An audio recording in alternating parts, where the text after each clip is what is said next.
Alors bonjour à toutes et à tous, bienvenue sur dailyfx.fr. Nous sommes le lundi 19 octobre 2015, Vincent Gann pour vous retrouver. Alors cette semaine, forcément, la Banque Centrale Européenne, on va en parler, le marché spécule, la spéculation ne date pas d'hier, ni de la fin de semaine dernière, sur une extension du programme d'achat d'actifs financiers par la Banque Centrale Européenne, la Banque Centrale Européenne qui se réunit cette semaine, tout comme au fond le marché spéculait depuis plusieurs semaines sur un relèvement du taux d'intérêt de la Réserve fédérale des États-Unis, et au fond il est probable que dans les deux cas de figure, eh bien, le marché soit déçu et que ces deux banques centrales conservent le statu quo. Alors que faut-il suivre cette semaine? Moi je pense que la clé c'est l'environnement des taux d'intérêt au sein de la zone euro. Je jetais un œil d'ailleurs à nouveau à l'évolution des obligations d'État et de manière générale tous les rendements obligataires au sein de la zone euro. Ils restent faibles et ont même tendance à continuer de baisser, ce qui explique pour beaucoup le fait que la baisse du dollar américain ne se soit pas traduite par des dépassements de résistance sur le taux de change euro-dollar par exemple. Je vais en parler du taux de change euro-dollar. Alors, on va prendre un peu de recul, un peu de hauteur. Je vous retrouve après une semaine d'absence dans ces colonnes. Je vais donc faire un tour d'horizon des graphiques de long terme pour voir justement où en sont ces marchés. Peu de choses ont changé finalement depuis une dizaine de jours, avec des actions européennes qui ne sont pas allées plus haut, mais qui préservent, ou en tout cas confirmé la réaction positive début octobre sur les niveaux de support majeurs. On a retrouvé aussi la corrélation positive entre le marché de la dette souveraine et le marché des actions, le prix des obligations et le prix des actions qui ont avancé ensemble et qui ont maintenu finalement l'euro-dollar sous pression. Les taux d'intérêt, l'euro, l'évolution du Bund, sans oublier l'évolution du dollar américain et quelques banques centrales à suivre cette semaine. Voilà ce qui animera l'ensemble de nos émissions tout au long de la semaine. Prenez connaissance de l'avertissement sur les risques liés aux devises et au CFD et de manière générale donc au marché financier. Alors pour commencer, brièvement, l'agenda économique de la semaine, il est simple.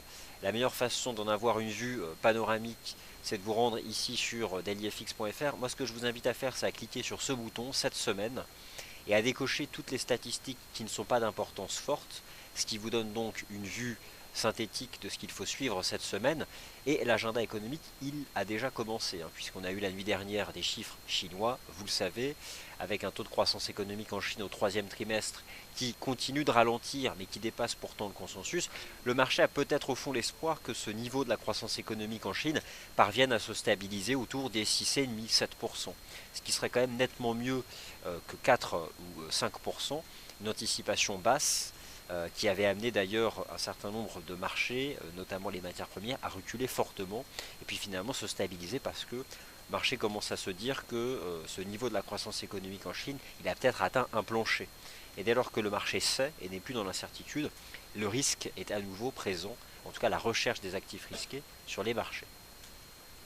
La Chine, la Banque Centrale Européenne, la Banque Centrale du Canada cette semaine, c'est toujours important de bien comprendre comment les banquiers centraux de la Banque Centrale du Canada envisagent l'avenir, puisque les économistes de la Banque Centrale du Canada étudient en grande partie l'environnement des matières premières et notamment du prix de l'énergie.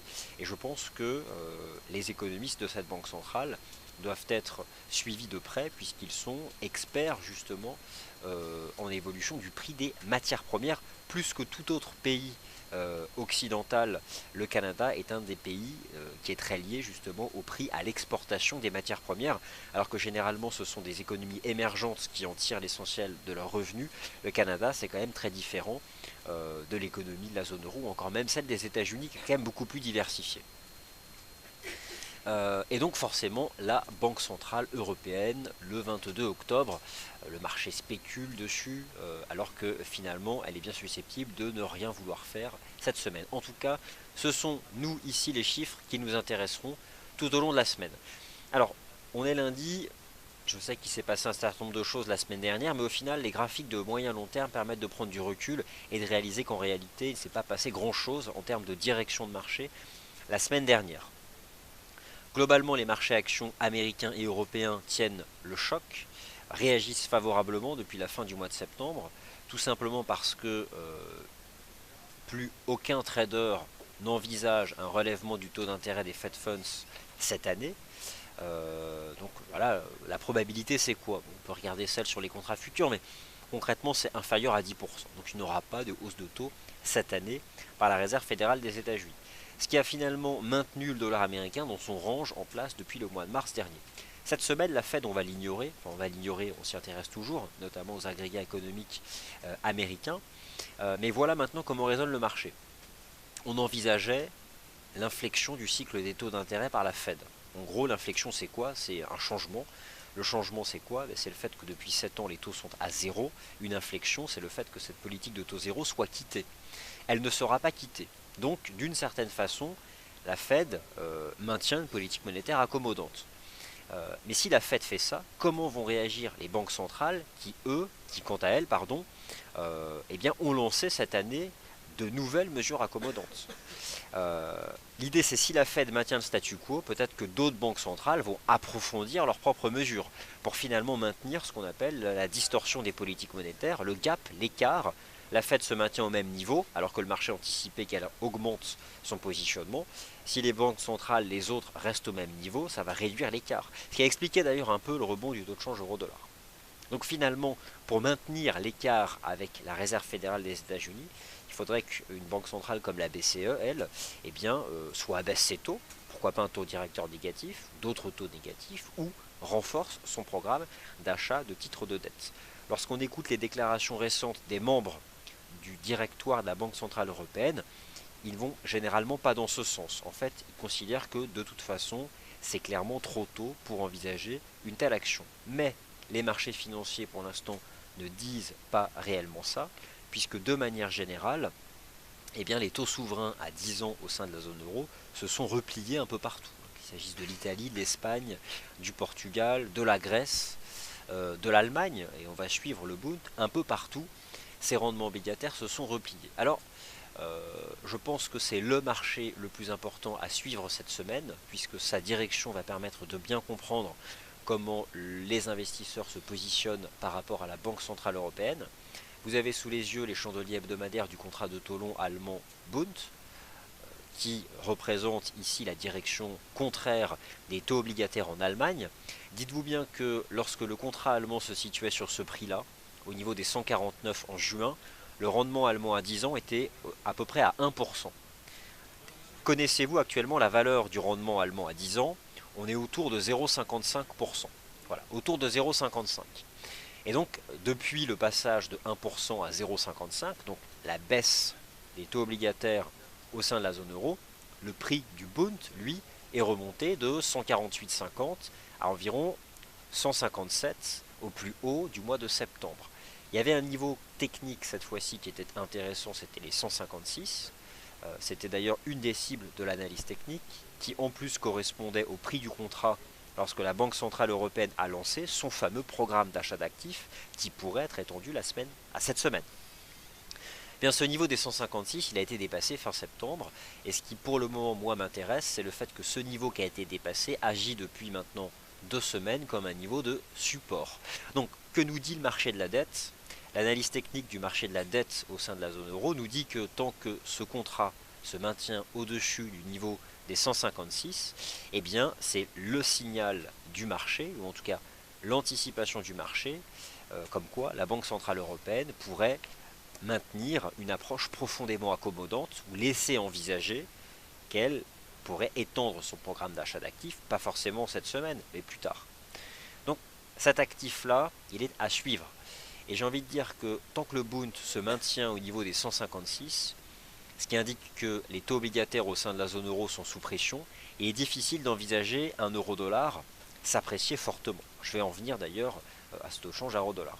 Ce qui pourrait changer si la Banque Centrale Européenne jeudi avait un discours du type la zone euro a retrouvé une relative autonomie économique, la zone euro est étanche aux risques macroéconomiques dans le monde, nous, banquiers centraux de la Banque Centrale Européenne, économistes de la Banque Centrale Européenne, on pense que la Chine a atteint le point bas, etc., que les matières premières ont atteint le point bas. Forcément, si on avait une telle approche, forcément, il y aurait des conséquences fortement haussières pour l'euro. En tout cas, voilà donc pour le moment ce qu'il faut suivre, je pense, cette semaine, ce sont les éléments importants et forcément donc cette hypothèse de voir certaines banques centrales, dont la Banque Centrale Européenne, prolonger leur politique monétaire accommodante, alors que la Fed, elle, n'a touché à rien finalement depuis le début de l'année.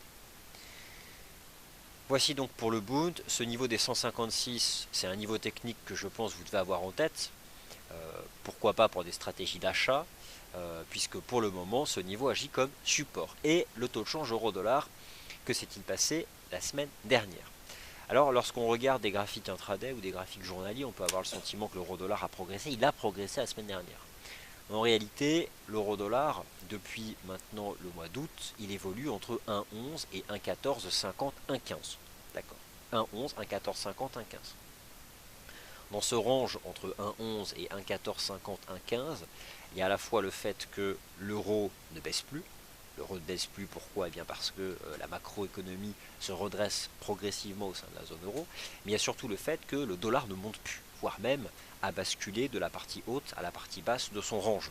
Ce qui a fait basculer l'euro-dollar de la partie basse à la partie haute, donc de 1,11 à 1,1450. Moi je m'intéresse à ce qui s'est passé la semaine dernière. Cette fois-ci c'est juste une approche technique, un chandelier japonais.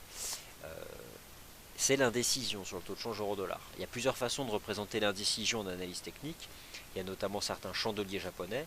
La semaine dernière, alors qu'au plus haut de la semaine, l'euro-dollar tentait de déborder les 1,1450, 1,15, il clôture finalement en deçà avec un chandelier qui s'appelle un doji pierre tombale. Alors, qui ne signifie pas forcément la vente, c'est l'indécision. Le doji pierre tombale, c'est l'indécision. C'est souvent un chandelier de creux, mais lorsqu'on se situe en tendance baissière. Mais dans ce type de phase de marché qui voit l'euro-dollar être en range entre 1,11 et 1,1450, 1,15, la pierre tombale de la semaine dernière indique une seule chose, que les 1,1450, 1,15 rassemblent toujours des vendeurs. Et c'est vrai que la semaine dernière, j'étais pas en live moi devant le marché, mais après coup j'ai pu voir que jeudi, dans l'heure de la séance de jeudi, un certain nombre de vendeurs s'étaient remobilisés à ce niveau-là. Ou peut-être que des acheteurs des 1,11 à juste titre ont pris leurs bénéfices à 1,1450, 1,15, ce qui est raisonnable, après 300 pips de hausse, à la veille d'une semaine où, spéculation certes, mais spéculation, il y a ce scénario de voir la Banque Centrale Européenne non pas renforcer sa politique monétaire accommodante, en fait la prolonger dans le temps. Mais finalement, la prolonger dans le temps, c'est augmenter le stock final de titres de dette qui sera acheté. Et donc, au final, c'est un renforcement. Les bougies weekly du taux de change euro-dollar, je les étudie depuis le début de l'année, au contact du niveau des 1,15. Et concrètement, on n'est pas dans la situation de la dernière semaine de janvier, ça n'a non plus rien à voir avec ce qu'on avait fait mi-mai. On a aussi un chandelier, mais qui est très différent de ce qu'on a fait en août dernier, où on avait vraiment une mèche haute très importante et une clôture au plus bas. On a une pierre tombale. Une pierre tombale qui n'est pas d'une forte amplitude, d'environ 150 pips, qui témoigne de l'indécision du marché, mais qui malgré tout montre que le niveau des 1,1450, 1,15 reste résistance. Alors, si on part du principe que l'euro-dollar est dans un range entre 1,11 et 1,15, et qu'on vient de faire une pierre tombale sous les 1,15, peut-on revoir les 1,11? Techniquement, c'est une situation qui est envisageable. Voilà donc moi ce que je retiens ici pour le taux de change euro-dollar. Je vous invite cette semaine à avoir un œil averti sur l'évolution du Bund. Et je pense que deux niveaux m'intéressent, le support des 156 sur le Bund et bien sûr la résistance des 1,1450, 1,15 dollars sur le taux de change euro-dollar. Alors maintenant les actions européennes. Rien de nouveau sous le soleil depuis le début du mois de septembre, début du mois d'octobre, pardon. Moi je retrouve ce graphique que je vous ai montré à maintes reprises. Et finalement, j'admets, hein, je reprends les vues de marché sur les prix. J'étais occupé à d'autres choses propres aux perspectives de Daily FX FXM la semaine dernière. Et au fond, le graphique de l'Eurostoxx 50 qui représente la façon dont les investisseurs internationaux se positionnent sur les actions de la zone euro reste le même. Ce qui compte, c'est la tenue de l'ultime garant du marché aussi en place depuis 2009, le niveau des 3000 points. Le niveau des 3000 points a tenu. C'est intéressant cette semaine parce que c'est une semaine de Banque Centrale Européenne et je laisse toujours positionner sur mon graphique le niveau des 3300 points qui représente le niveau qui avait été débordé le 22 janvier 2015. Là ce sera le 22 octobre. Le 22 janvier de l'année dernière, lorsque l'Eurostoxx 50 a dépassé les 3300 points, c'était grâce à la Banque Centrale Européenne. L'idée c'est quoi? C'est que je pense qu'on est dans une dynamique qui est encore positive et le scénario principal reste cette semaine de revenir tester les 3300 points avec donc cette perspective de voir la Banque Centrale Européenne agir. Alors, en données hebdomadaires, clairement l'indicateur de la MACD il est tout en bas, mais on reste dans une dynamique qui est profondément pour l'instant négative. Ce qui était intéressant sur les indices boursiers de la zone euro, c'était des divergences haussières sur l'horizon temps journalier, notamment. Alors, ces dives ont-elles produit tout leur effet? Moi, je vais passer en données journalières sur l'Eurostoxx 50. Je retrouve ce range 3000-3300 points. Je pense que pour l'instant, on a une orientation qui reste tout à fait favorable. On retrouve ici la puissante divergence haussière, le RSI qui a pris appui sur le niveau des 50. Donc, en termes de dynamique, depuis le début du mois d'octobre, ça reste parfaitement positif sur le marché actions de la zone euro, notamment ici, rappelez-vous, cette divergence haussière sur l'indicateur de MACD ici. La ligne de MACD d'ailleurs, en données journalières, dépasse le niveau 0. Alors, je ne sais pas si vous savez comment est construit l'indicateur de MACD, c'est un différentiel de moyenne mobile, une longue, une courte. Le fait de voir l'indicateur de MACD refranchir le niveau 0 signifie que la moyenne mobile courte repasse au-dessus de la moyenne mobile longue. Et ça c'est donc important, c'est un alignement haussier. Donc, à court terme, avant la Banque Centrale Européenne, du point de vue des indicateurs de momentum sur l'horizon de temps journalier, j'aurais tendance à dire que la dynamique reste haussière. Et je pense qu'avant la Banque Centrale Européenne, regardez, ça c'était le 22 janvier, en daily. Regardez le 22 janvier, lorsque la BCE annonce son QE.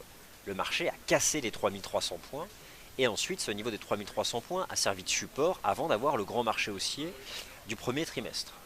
L'idée c'est quoi maintenant? C'est qu'avant la BCE cette semaine, je pense qu'on va revenir chercher ce niveau des 3330 points, 3300-3330 points. Ensuite, pour réenvisager un Eurostoxx 50 déborder les 3300-3330 points, il faut que cette Banque Centrale Européenne, et vous allez me dire que c'est un peu triste peut-être de penser comme ça, mais je pense que cette semaine, le marché ne va pas se concentrer sur les publications macroéconomiques. On a besoin de temps pour voir comment la macro va se redresser. C'est la BCE, et c'est bête et méchant, mais si la BCE prolonge sa politique monétaire accommodante d'une quelconque façon, ou laisse envisager qu'elle est susceptible de le faire, et donne des détails, le marché d'une part rejoindra 3300 points, mais peut-être même les dépassera. On ne revivra pas cette phase de hausse linéaire parce qu'elle était excessive.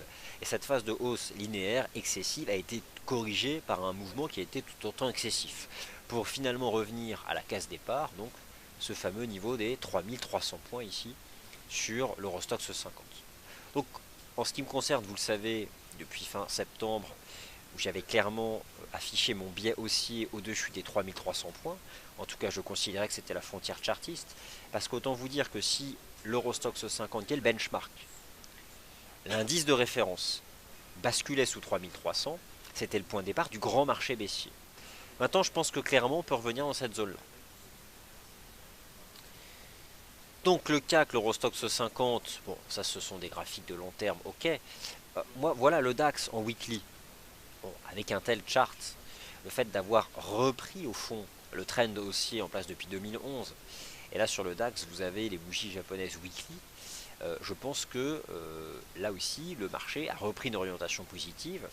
La semaine de la Banque Centrale Européenne, c'était cette semaine-là. L'idée c'est quoi? C'est de voir un DAX en mesure d'aller rechercher 10 003 voire 10 005. Ça c'est ces cas de figure. Si Stock 50 ira chercher les 3330 points. Bon, voilà, concrètement, sur la base des graphiques de moyen long terme, ça fait du bien de temps en temps de prendre un peu de recul. Ce sont ces éléments-là que je retiendrai. 156 en support sur le DAX, 1,1450, 1,15 en résistance majeure sur l'euro-dollar, avec donc cette pierre tombale qui au fond avant la BCE, et vu la manière très simple actuellement dont résonne le marché, et au fond qui est la même depuis 2009, les éternelles politiques monétaires des banques centrales, l'idée c'est que euro-dollar peut rester sous pression après cette pierre tombale. Globalement, les marchés actions au sein de la zone euro continuent leur petit bonhomme de chemin positif depuis la fin du mois de septembre. Et je pense que cette semaine, l'Eurostoxx 50 peut aller chercher 3003, 3327 points. Alors maintenant, le dollar américain. Le dollar américain, rien de nouveau sous le soleil depuis le mois de mars 2015. Lorsque on étudie l'analyse technique de l'US Dollar Index de FXCM en données hebdomadaires, eh bien c'est un range entre 11 736 et 12 162. Typiquement, ce type de range, après une phase haussière linéaire comme on a pu avoir entre juillet 2014 et mars 2015, est censé être une pause avant de voir le marché en sortir par le haut. Mais malheureusement, les fondamentaux n'autorisent pas une sortie par le haut. D'une part parce que les fondamentaux que suivent la Réserve fédérale des États-Unis sont décevants ces dernières semaines, et d'autre part, le marché exclut toute inflexion du cycle des taux d'intérêt aux États-Unis cette année. Ce qui peut durablement et encore de nombreuses semaines maintenir l'US Dollar Index dans ce range. Par contre, en sortir par le bas serait clairement là l'amorce d'une phase de retracement beaucoup plus profonde, parce qu'un range tout en haut, c'est pas un retracement très profond. Voilà donc pour l'instant où se situe le marché. Généralement, lorsqu'on a des premiers indicateurs négatifs ou décevants, on a besoin de confirmation. Là, le marché, il attendra la première semaine du mois de novembre aux États-Unis, et notamment le premier vendredi du mois de novembre, le vendredi 6, et le rapport du mois d'octobre, du marché du travail. L'idée, c'est quoi? Est-ce que les chiffres du mois de septembre sont transitoires, ou s'agit-il réellement d'un changement propre à l'économie US, désormais moins capable, pour tout un tas de facteurs, peut-être les matières premières ou encore la consommation des ménages, capable de créer des emplois. Ou encore le dollar fort. Voilà. Donc voilà comment moi je tiens à démarrer la semaine, et je vous invite notamment à retenir ce chart de l'euro-dollar en, en données hebdomadaires. Alors la ligne de tendance baissière en place depuis les 1,40, c'est terminé, elle n'existe plus. Elle n'existe plus, le marché a donc laissé la place à ce range. Moi je reste toujours finalement avec cette même approche, cette fois-ci technique. Le jour où le marché enregistre une clôture hebdomadaire au-dessus des 1,1450, ce qu'il a failli faire la semaine dernière, c'est un signal d'achat pour viser 1,18 voire 1,20. Tant que le marché reste en dessous des 1,1450, 1,15 comme il a fait la semaine dernière, et bon voilà, on a quand même cette pierre tombale, c'est difficile d'envisager que le marché aille plus haut. Alors il y a énormément d'actifs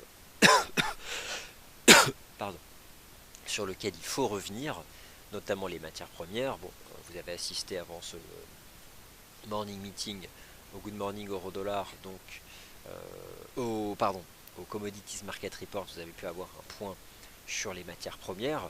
J'aurai l'occasion d'en reparler de ces matières premières qui pour l'instant se reprennent, qui ont tenté d'accélérer la première semaine du mois d'octobre. Alors pas réellement la première semaine, si la première semaine du mois d'octobre, qui depuis retrace. C'est pas évident de savoir, ça reste compliqué. Bon, je crois l'occasion de revenir dessus plus tard. Ok, pour les graphiques weekly, c'est tout ce dont je voulais vous parler. J'enregistre tout ça, je passe sur un horizon de temps inférieur et je jette un œil à vos toutes premières questions.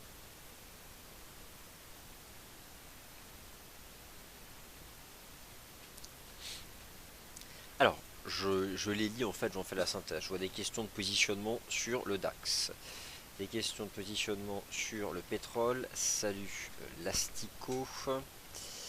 Alors, visiteur, que pensez-vous de la Chine qui vendrait ses actifs de dette américaine? Alors de toute façon, si la Chine vend ses actifs de dette américaine, il faut bien savoir une chose, c'est que si elle arbitre ses placements en dette US, c'est pour en acheter d'autres. C'est-à-dire que concrètement, il lui faudrait une alternative sérieuse. Donc c'est une vraie décision. Donc de toute façon, pour le moment, elle n'a aucun intérêt à se débarrasser de tout son stock de dette US. Elle n'a pas intérêt à le faire. Pas pour le moment en tout cas. L'or et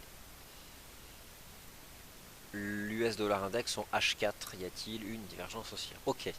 Donc ce que je vais faire là, c'est que je vais répondre à vos questions en basculant sur mon horizon de temps intraday. Donc ça se charge tranquillement.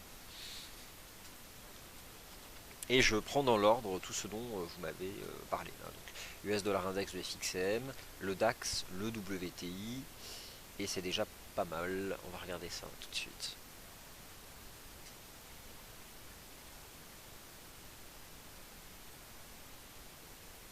Alors en H4, l'US dollar index de FXCM, y a-t-il quelque chose de particulier à noter dessus? Bon, déjà, on a tenu ce support horizontal, il est toujours sous pression. Juste une ligne de tendance qui là me semblait avoir permis à ce marché de tenter une stabilisation. Voilà, on a la ligne de tendance qui attrape finalement tous les creux les plus extrêmes depuis la mi-mai, donc le creux du 15 mai et le creux du 24 août. Le dollar US s'est stabilisé. En effet, il y avait donc une petite div, mais j'aime pas cette div parce qu'entre temps, ça n'en est pas vraiment une, puisqu'on est repassé par le niveau des 50 entre temps. Donc il y a une contradiction, mais j'appellerais pas ça une divergence. Dans tous les cas, ça a en effet permis au dollar US de tenir le support des 11 865, ce qui a donc maintenu l'euro dollar sous le niveau des 1,1450, 1,15. Dans quel état maintenant se situe l'US dollar index? On a rebondi sur le support, on reste quand même dans une dynamique de correction depuis la fin du mois de septembre. Au niveau actuel des cours, c'est pas évident, mais je pense on est dans un trend de reprise depuis le 15 octobre, et pour l'instant on peut avoir le sentiment que cela peut se poursuivre. En intraday, on tient un micro support aux alentours des 11 900. Mais au niveau actuel des cours, c'est pas évident. Mais il y avait en effet une contradiction positive en H4, ça je dois l'admettre. Ok, le DAX, qui doit se cacher ici sur mes charts. Alors les marchés actions européens, ils sont positifs depuis la tenue des supports majeurs. Bon, ça c'est ce que je vous ai expliqué. Moi, mon sentiment, c'est qu'avant la Banque Centrale Européenne, l'Eurostoxx 50 ira chercher 3300, voire 3327. Ce qui peut permettre au DAX, avant la Banque Centrale Européenne, d'aller chercher 10 300 points. Donc ce niveau horizontal, 10 300 points, bon là c'est des chandeliers horaires. En données horaires, on a la neutralité sur le RSI qui tient le choc. Quel est le niveau qui agit? Je dirais que tant qu'on est au-dessus des 10 000, 10 000, 18, pourquoi pas envisager le DAX en effet bien se comporter. Moi mon sentiment c'est que cette semaine on peut aller chercher 10 300. Voilà, c'est pas non plus une cible de fou, hein, mais je pense que voilà, on peut aller chercher ce niveau des 10 300 sur le DAX. Le WTI sur cet horizon de temps, je vais le chercher. Il faut vraiment que j'actualise les graphiques intraday. Alors le WTI, qui était donc sorti par le haut de son triangle, qui a atteint 50 $, qui a retracé, qui est retombé, et qui est désormais... Honnêtement, on se reprend hein, depuis le milieu du mois d'août sur le cours du pétrole. On est sorti par le haut de la figure, on est revenu à la case départ. On peut même considérer qu'en revenant sur 45 $, on a fait un pullback. Maintenant, c'est globalement... je vais juste monter dans un horizon de temps neutre.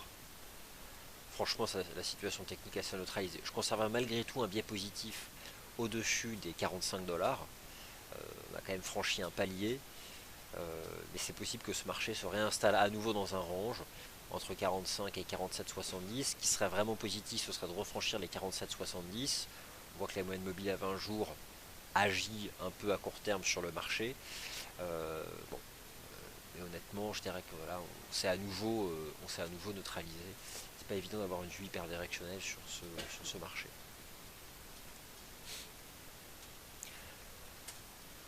Et quant à l'euro-dollar en intraday, on retrouve ici le fameux niveau des 1,1450. Dans ces deux chandeliers H4 qui sont des chandeliers négatifs le 15 octobre, en fait vous retrouvez ce qui a fait la pierre tombale hebdomadaire de la semaine dernière. Et je dirais qu'au fond, le taux de change euro-dollar avant la Banque Centrale Européenne, en cas de cassure des 1,1350, clairement le risque c'est de retomber sur 1,12. Ce qui est un scénario envisageable avant la Banque Centrale Européenne. Car au fond, on reste dans ce range 1,11, 1,1460, et c'est assez visible, c'est même très visible d'ailleurs, lorsqu'on revient sur ce chart H4, la façon dont évolue là le taux de change euro-dollar. Donc le risque sur le taux de change euro-dollar, même en H4, je me demande si on n'a pas une espèce d'épaule, tête-épaule, bon, sans vouloir exagérer l'analyse chartiste, Mais le seuil à suivre, c'est clairement le niveau des 1,1350. Le briser, c'est retomber en direction des 1,1250 et 1,12, je pense, avant la Banque Centrale Européenne. Pour l'instant, on est clairement sur le seuil. Alors si l'euro-dollar brise les 1,1350 et se replie vers 1,12, c'est ce qui pourrait donner un peu de jus du fait des corrélations au DAX et à l'Eurostoxx 50 pour aller chercher des petites cibles de prix, hein, c'est pas énormissime, mais une cinquantaine de points sur l'Eurostoxx 50 ou 100 à 110 points avant jeudi de hausse sur le DAX en direction des 10 300. Bon, c'est quelque chose, ça peut se passer comme ça, enfin en tout cas c'est globalement cohérent. Quant au pétrole, je pense qu'il a retrouvé, il a tenté d'accélérer, il se réinstalle dans un range, ça redevient un facteur neutre, mais j'ai envie de dire tant mieux pour les anticipations sur les indices boursiers. C'est bien de voir le prix du pétrole se stabiliser, ce sera négatif de le voir s'envoler à la hausse, en tout cas pour un certain nombre d'industries. Alors, Voodoo Child, que penses-tu de l'euro GBP? Donc, écoutez, j'y vais de suite, l'euro GBP. Alors, l'euro GBP, c'est vendeur. Clairement, le marché est resté sous les 0,7450. Finalement, ce sont ces deux niveaux que je retiendrai sur l'euro. Les 1,1450 de l'euro-dollar qui mettent la pression, c'est le niveau, c'est la résistance. Et les 0,7450 sur l'euro GBP, vu la réaction la semaine dernière baissière sous les 0,7450. L'euro GBP, s'il devait casser les 0,7330, c'est vraiment baissier pour revenir à 0,7240. Idem, hein, voir l'euro dollar casser les 1,1350, ça le renverrait à 1,12. Donc je pense en effet qu'il y a un risque de voir l'euro GBP tomber avant la BCE en direction des 0,7240. Bon là c'est un graphique en données horaires, mais voilà, en données H4 on peut même voir ce type de figure, hein, épaule, tête-épaule, sans exagérer, mais le risque c'est vraiment de basculer là-dessous, et donc de baisser. Et d'ailleurs l'euro dollar est peut-être en train de casser son support là. Donc potentiellement on a une épaule, tête-épaule, donc si je calcule la target de l'euro dollar, épaule, tête-épaule, à l'aide d'une extension de Fibonacci, au point de cassure, ce qui me donnerait comme cible 1,1250 et 1,1195 potentiellement avant la BCE. Bon, c'est du chartisme avec en se raccordant, je dirais, aux éléments fondamentaux à suivre cette semaine. C'est un scénario comme un autre, mais là il me paraît pas trop. Il y a un certain nombre d'arguments qui permettent de le défendre. Alors, euro-yen, AUD-USD, le DAX, ok. Beaucoup de questions. Et l'or. Ok. Alors, d'abord, l'AUD-USD. Alors, qui est dans une dynamique très différente. Hein. Le dollar australien, qui fait probablement partie des monnaies qui ont le plus profité de la correction du dollar US, parce que les matières premières, en tout cas certaines, se sont stabilisées, mais on voit que c'est difficile. Il ne fallait pas s'attendre à ce que le prix du pétrole s'envole. Il a eu du mal à dépasser 51, il est retombé. On voit que le gaz naturel c'est compliqué aussi, donc c'est compliqué quand même pour les matières premières, même si globalement se sont stabilisées, pour voir certains, les métaux notamment. Le dollar australien, techniquement, je pense, a fait une jambe de hausse intéressante entre le 29 septembre et le 12 octobre. Il est dans un range qui est susceptible d'être un range avant de voir le dollar australien progresser davantage. Et pourquoi pas vers 0,74. J'ai le sentiment qu'on est en train de construire une pattern en triangle. Bon, c'est vraiment l'amorce de ce type de figure. Pour l'instant, on est à l'intérieur. L'AUD-USD pourrait cette semaine rester dans cette figure et pourquoi pas à court terme revenir chercher 0,7350. Mais voilà, je pense que lors des prochaines semaines, après une phase directionnelle de 2 semaines, on devrait s'installer sur la UD-USD dans un range. Alors tout à l'heure je parlais d'un support sur l'US dollar index de FXM qui relance à court terme. Observez aussi le support de l'USD CAD, les fameux 1,2835. Les 1,2835 c'était le précédent sommet annuel de 2015 qui avait été débordé le 15 juillet. mais c'est précisément le point bas de la semaine dernière. Ça, c'est toujours impressionnant après coup de voir un peu la mémoire que le marché peut avoir par rapport à certains niveaux de prix, qui correspondent parfois à des niveaux de chartistes assez propres. Donc voilà, les 1,2835 permettent à l'USD CAD de se stabiliser, sans pour l'instant envisager plus. Mais c'est une stabilisation. Le niveau peut céder, hein, notamment si le dollar US s'enfonçait ou si le pétrole reprenait sa marche en avant. Mais je pense que désormais, au-dessus des 1,2835, le marché pourrait se mettre à dériver à plat un certain temps. Donc réellement, cette semaine, autant les précédentes semaines, je pensais qu'on pouvait avoir plus de dynamique du côté des matières premières, des devises des matières premières, autant cette semaine, on peut se contenter de l'euro.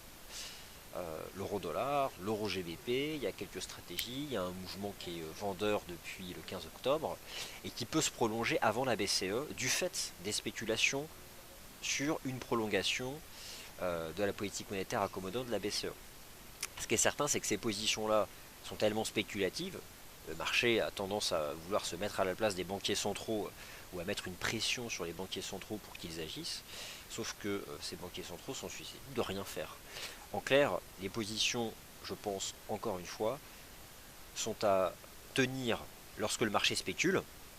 Donc on peut avoir des phénomènes directionnels, mais sont à couper ou à encaisser clairement avant l'événement, parce que là il peut y avoir de la vol.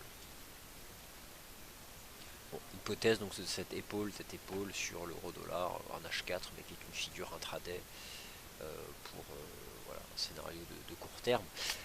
Le métal jaune, l'once d'or qui donc s'est repris, notamment depuis le début du mois d'octobre, qui a profité du mouvement général sur les matières premières et de la baisse du dollar US.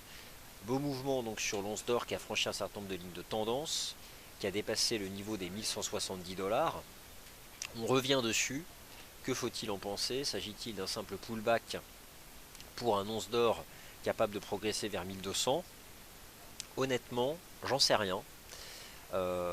Mais à court terme, je pense qu'on peut corriger vers 1160. Donc c'est vrai qu'on est dans une dynamique positive, mais à court terme, étant donné que le dollar US rebondit un peu, l'once d'or pourrait revenir dans cette zone comprise entre 1150 et 1160. Pour l'instant, ça fait simplement pullback. Après une phase de progression intéressante. Euh, donc voilà. Et sur le court terme, je pense que ça se replie. En weekly, c'est pas non plus. Voilà. On peut revenir tester les 1160, voir si finalement ça agit comme support. Donc maintenant, pour ce qui est vraiment de l'action des prix en intraday, il y a une légère reprise technique de l'US dollar index depuis le support des 11 865 et un eurodoll qui est en risque s'il cassait les 1,1350. Parce que là, il pourrait retomber en direction des 1,12 $ avant la Banque Centrale Européenne. Ce qui donne un peu de jus aux actions européennes. Alors, il y a une question sur l'euro-yen, donc je vais y répondre. L'euro-yen, lors de la session européenne, c'est avant tout le repli de l'euro.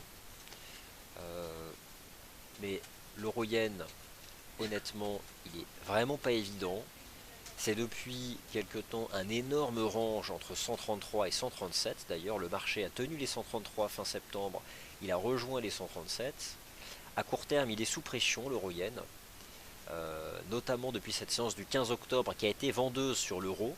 On a eu une jambe de baisse. Alors est-ce que l'euro-yen est en train de faire un espèce de drapeau?